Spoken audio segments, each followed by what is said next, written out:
Mouthwashing is the follow-up to developer Wrong Organ's prior game How Fish is Made, and recently became just a little bit popular. Hi, I'm Grandpa Glasses. I review media, and today let's talk about this masterpiece. Major spoiler warning for the whole game, along with a heavy content warning for discussions of SA.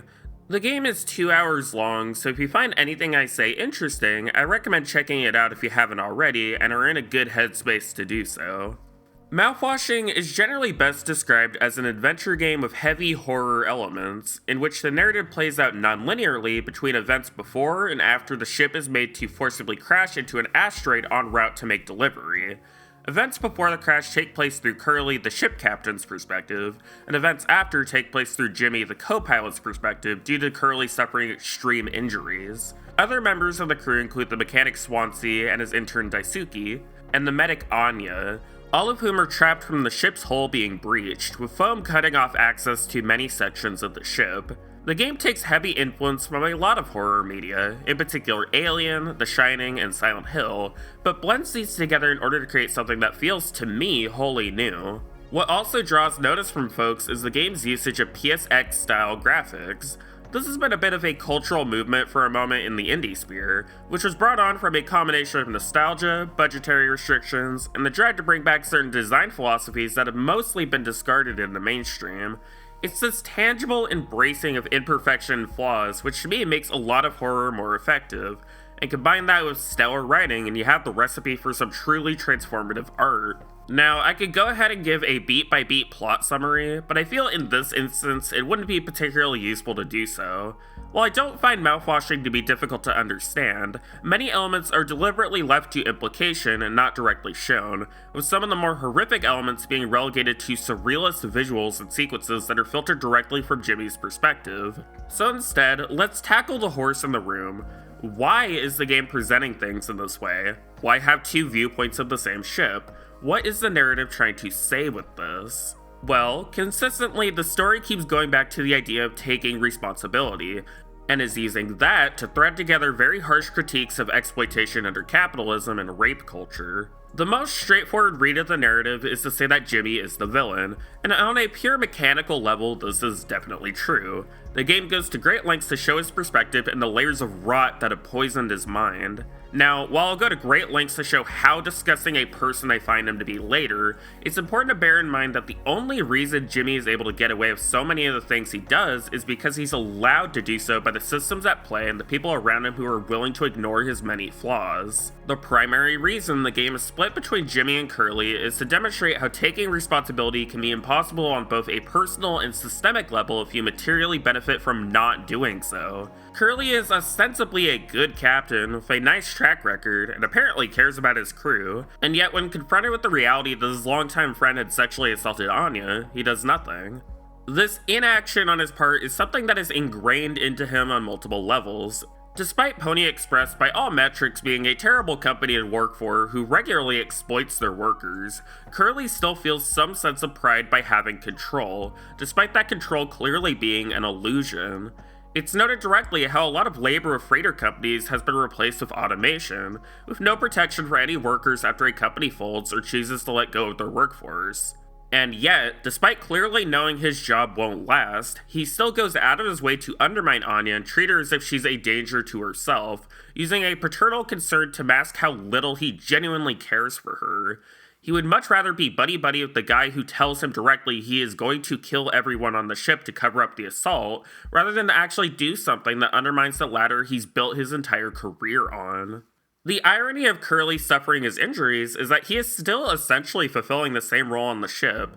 He already wasn't doing anything before, and now that he literally can't, the crew are still expected to make sure that he is cared for because of what he represents about the social structure. This is why, despite Jimmy clearly harboring intense jealousy towards Curly, he still has this incredibly strange parasocial fixation with him, and even puts him in the cryopod at the end. Jimmy is a true believer of the system, and feels satisfied dying knowing that the structure itself was maintained to the end. It's doom or death cult logic, and it's the inevitable result of a system that scorns helping others in favor of protecting the perceived most valuable assets.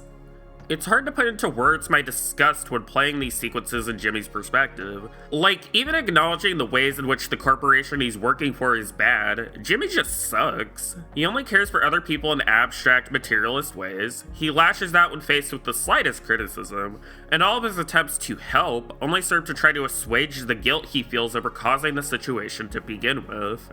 Most every gameplay sequence with him follows this trend. From lashing out at his victim for every microscopic thing she suggests he does that he didn't just manifest into his brain, to avoiding the specter of the company he works for and the consequences of his actions. Some of these sections are critiqued for how frustrating they are, but when you consider the horrible person you are controlling who is trying to do, some really not great things, the friction is intentional in order to highlight how simultaneously harmful and useless he is, how his superb ability to denigrate and objectify others results in him being able to justify any atrocity he commits on someone in the service of fixing things.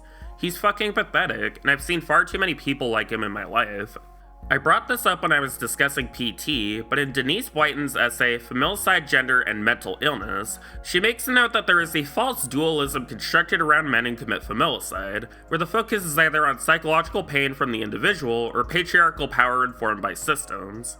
Like, check out the relation between images in this scene with the TV, how it links happiness directly with the idea of profit over everything else. Pony Express is very much a terrible company to work for, but for many folks, it's one of the only things they're able to do even knowing how bad it is. The terrible mouthwash they sell is almost entirely lacking as a disinfectant, and due to the company's aggressive corner cutting, when the ship crashes, there's effectively zero means to communicate with the outside through a combination of dated hardware and the company's lack of care towards what workers they had. It's pretty unlikely that anyone will be searching for Curly at the end, simply because it wouldn't be profitable to do so.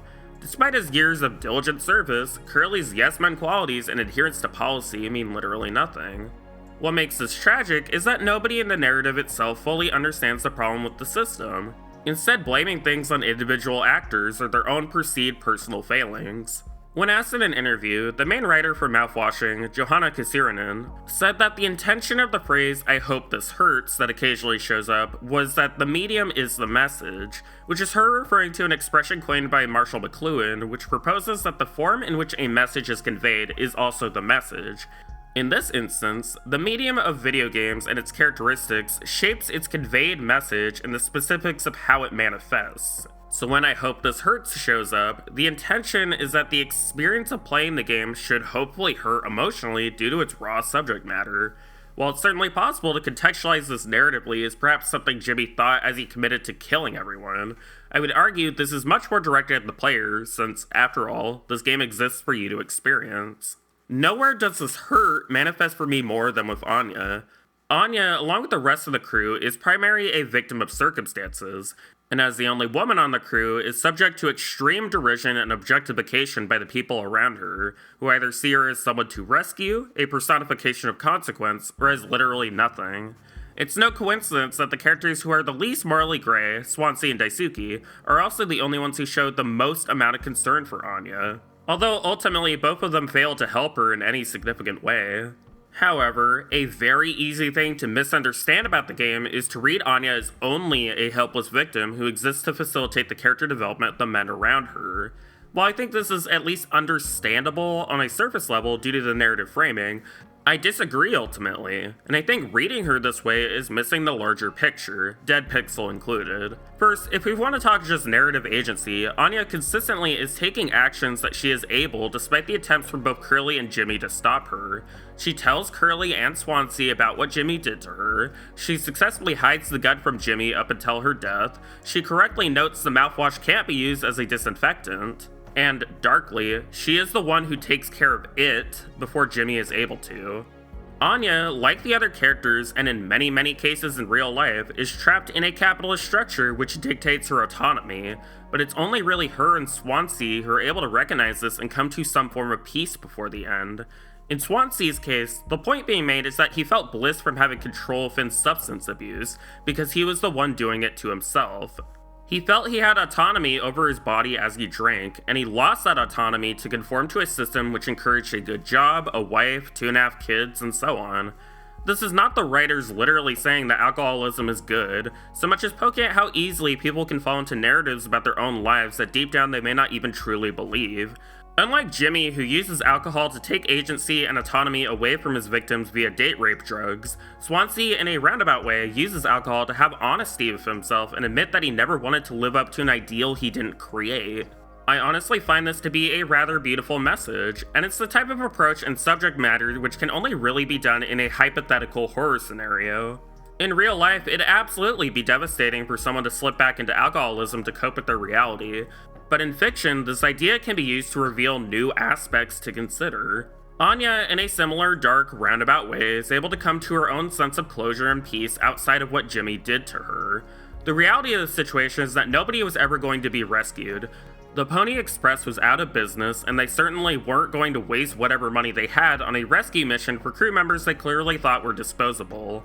Faced with this, Anya chooses to end her own life on her own terms, and by effect chooses to kill the child she never wanted. She gives herself autonomy over her own death, and by effect denies Jimmy the ability to fix the situation they're in by being the first one to die outside of his control. It's incredibly depressing, but at the same time, in such an extreme situation, it is one of few things Anya could have done that would have let her go out with as minimal suffering to other people as possible. It's no coincidence that after this happens, Jimmy has multiple hallucinations about this baby and fantasizes about being the one to take care of it instead of Anya. He thinks of Anya so little that even in his delusions, he only thinks of the legal, systemic consequences of sexually assaulting her, rather than what effect that had on the person in question. Now, I could see the argument a mile away that this is a read which is undermined by the fact that we don't see any events from Anya's perspective. We see everything from the men who enacted harm on her. I've quite often seen this be used to argue that Anya is being treated from a male gaze perspective, and that in actuality she is just a tool of the narrative, which then inadvertently enables certain sections of the fandom to attempt to redeem Jimmy in some way. Now, for me, this logic is of course faulty, since the main writer is a woman, and thus would have had the most say in the treatment of Anya narratively, especially considering that Wrong Organ is an indie company with only a handful of employees, and the creators of art are not responsible for some of the worst people in a fandom. But also, the very idea that perspective alone is what determines identification and subjectivity is incorrect and is simplifying things too much. We can use an example from The Shining to illustrate why this is fraught, which, side note, Anya's character design was partially based on Wendy's. Now, unlike mouthwashing, we actually do see a lot of events from Wendy's perspective and the very overt abuse she is suffering due to her husband Jack as she tries to take care of Danny. The characters are also trapped in one location, with Jack going out of his way to dismantle the means of escape. For the most part, people correctly read the text as Wendy being the victim to Jack. However, there is a more conspiratorial sect who argue the exact opposite, in which Wendy is actually the abuser to Jack. This type of read is built on reading many aspects of the story as actually being subjective dreams of Wendy's, which didn't actually happen, usually by arguing that chairs disappearing between shots are a secret clue that Wendy is actually crazy or some shit. No, I am not making that up. Why is Kool-Aid important? Because this is Wendy's hallucination, and this is where she would store her Kool-Aid. This theory, to put it simply, is terrible, and if you want a detailed deconstruction of it, then check out Eyebrow Cinema's breakdown. But I bring it up for two very important reasons. 1. A text can very much frame things from a woman's subjective perspective, and people who are unwilling to actually engage with what a text is saying will easily ignore this in service to redeeming someone who is textually abusive. And 2. The language often used to dismiss women in media can mirror the real-life dismissal victims of abuse suffer in real life. The sad reality is I see real-life stories like Anya's too often, and the arguments against the claims always remain the same. People want a perfect victim that doesn't exist, and any humanity on part of a victim is used as proof that nothing really happened. After all, why can't you just see the bigger picture? Do you want us to go bonkers looking for the dead pixel? Why don't you just take care of it? Why don't you take responsibility? Words on top of words on top of words on top of a structure built for those fucking words to be the only ones you hear. I don't fault anyone for not liking mouthwashing, since it is a very intense experience, and certain sections can be legit frustrating. But the way in which Anya is handled and presented for me is really important, and I don't want that to be reduced in ways that miss the entire point of the narrative. Mouthwashing is a damning critique of rape culture and the effects of capitalism. The game is not shy about saying this, and I don't think critiques of the game should be shying away from saying this either. We owe ourselves better than to pretend otherwise. One of the most heart-wrenching posts I read about the game was someone initially not noticing the subtext of Anya's sexual assault, and how they, by effect, acted as oblivious as Curly about it. They express a lot of guilt over feeling like this, even though it's a fictional narrative, because of the very real fear that they could have done something like this to someone in real life, well-meaning intentions that cover up very real horror. It's heart-wrenching for me because I've absolutely felt like this before, where I wasn't kind enough or I was too dismissive and I missed some pretty real shit. It's a horrible feeling to contribute to the violence that is enacted on other people every day. But at the same time, when we're talking about a narrative whose entire goal is to expose these things to you, I hope it hurts. I hope we never forget the pain we felt with this realization, and we use it to help real victims in our day-to-day lives rather than pretend the dead pixel isn't there. Mouthwashing is my Game of the Year 2024. I hope you see why.